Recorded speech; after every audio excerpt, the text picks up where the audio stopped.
Bienvenue dans cette nouvelle édition du 12-15. Au sommaire, le président congolais Denis Sassou Nguesso a été reçu ce mardi à l'Elysée en France. Avec son homologue français François Hollande, il a abordé la situation sécuritaire en Afrique centrale et la coopération bilatérale. Crise interne au sein du Parti démocratique sénégalais. Certains membres demandent une refondation de la formation politique et un renouvellement des instances. Et les modalités de mise en œuvre de l'accord de paix pour le Mali se précisent. Le comité de suivi de l'accord de paix vient de tenir sa deuxième réunion sur l'élaboration du calendrier. Le président congolais Denis Sassou Nguesso a donc été reçu ce mardi au Palais de l'Elysée à Paris, en France, par son homologue François Hollande. Les deux chefs d'État ont évoqué la situation sécuritaire dans la région des Grands Lacs et en Centrafrique, mais également leur coopération bilatérale, notamment dans le domaine économique. Écoutez le chef de l'État congolais.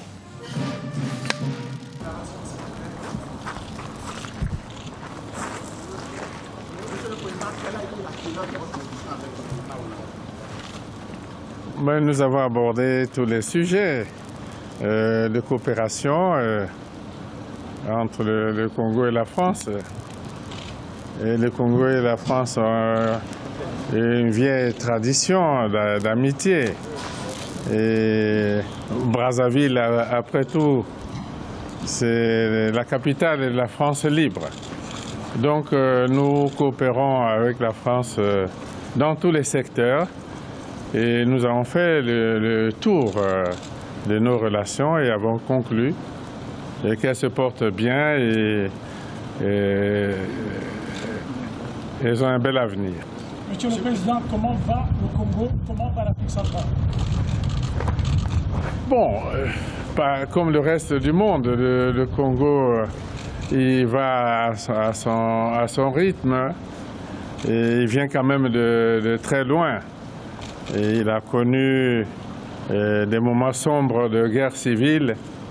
Et aujourd'hui, beaucoup d'observateurs s'accordent à dire que le Congo vit dans la paix, la sécurité et qu'il y a un réel progrès.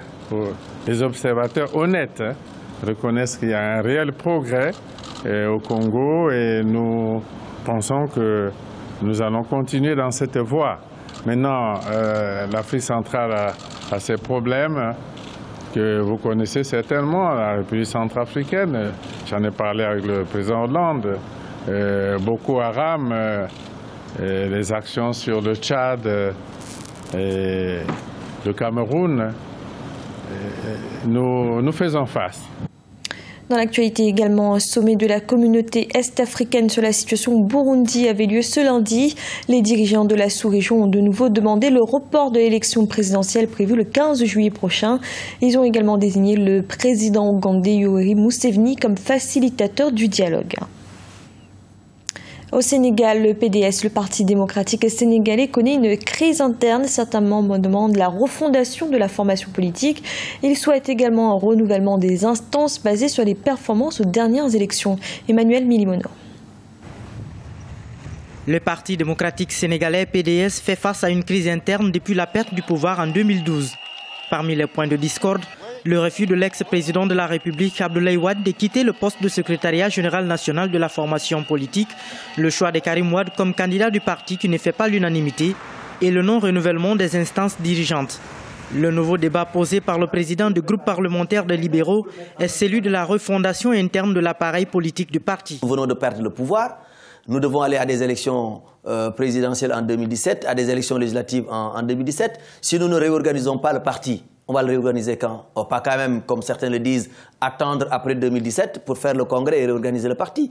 L'instrument que nous avons, qui est le PDS, qui est l'instrument à partir duquel nous devons reconquérir le pouvoir, c'est maintenant qu'il faut le préparer. C'est maintenant qu'il faut le mettre en ordre de bataille. Si nous voulons être efficace en 2017. Si nous attendons après, ce n'est plus la peine. Le parti de Maître Abdoulaye Wade a connu des crises internes qui l'ont fortement secoué depuis sa naissance en 1974, mais le PDS a toujours su se remettre de ces bouleversements.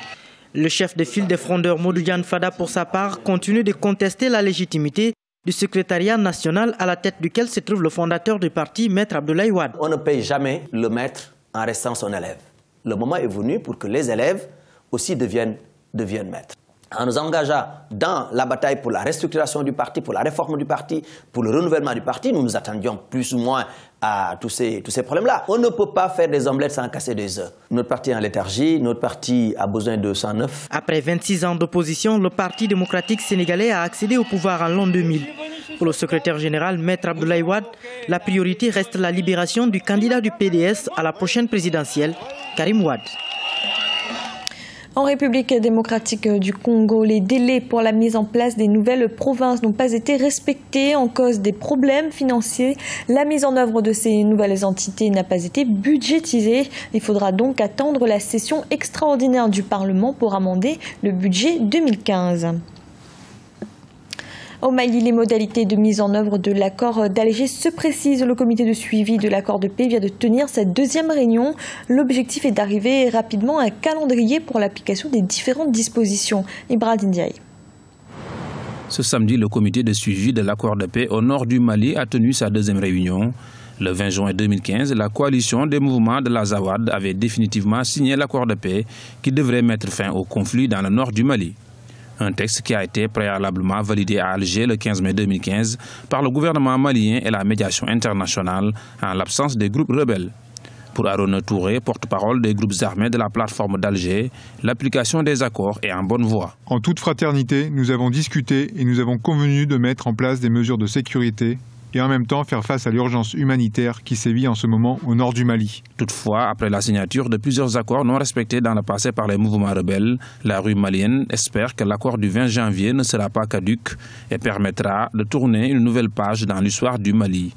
Les Maliens restent prudents et souhaitent l'application effective des textes de cet accord. Par rapport à la plateforme en général, aujourd'hui, la préoccupation et qu'après la signature des accords, il faut l'application de cet accord sur le terrain. On attend plus par rapport aux mesures sécuritaires, le cantonnement et le désarmement des forces qui ont signé cet accord-là, beaucoup plus là, qui puissent aider à aller dans le cadre de l'apaisement et de la sécurité et enfin lutter efficacement contre ceux qui font l'objet de banditisme ou de terreur qui terrorisent les populations. C'est beaucoup plus ça. Une chose est de dire qu'on va appliquer sur le terrain, une autre est de passer à l'action effectivement sur le terrain. Le comité de suivi devra publier d'ici quelques semaines le règlement intérieur ainsi que le calendrier de la mise en œuvre de l'accord de paix. Rappelons que ce comité est composé des membres du gouvernement malien, d'anciens rebelles et plusieurs médiateurs, notamment algériens.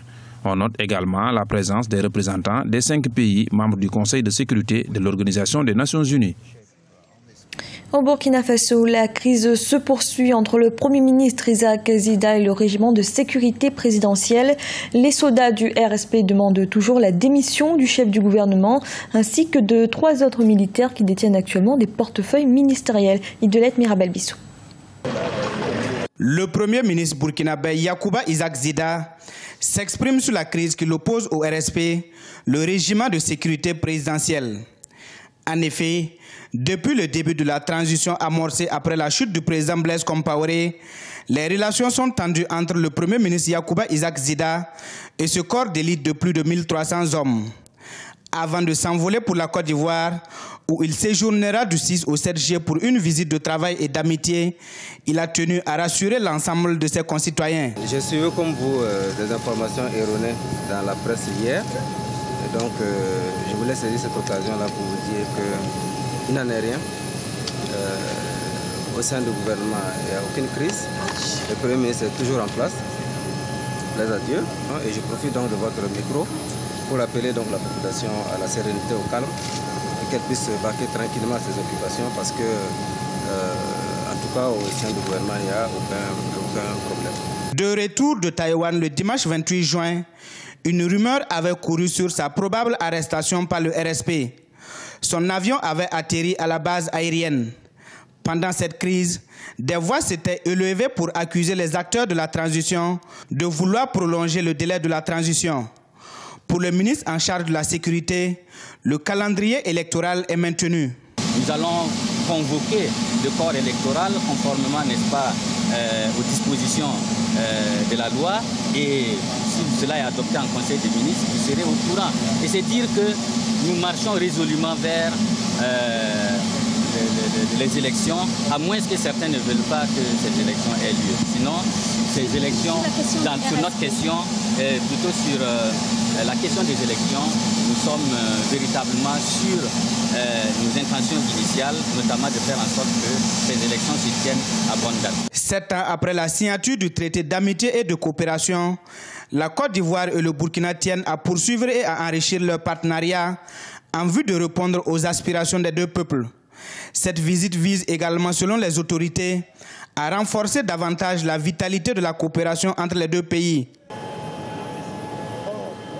C'était le journal de la rédaction. Merci de l'avoir suivi et retrouvez dans un instant une nouvelle édition de l'information.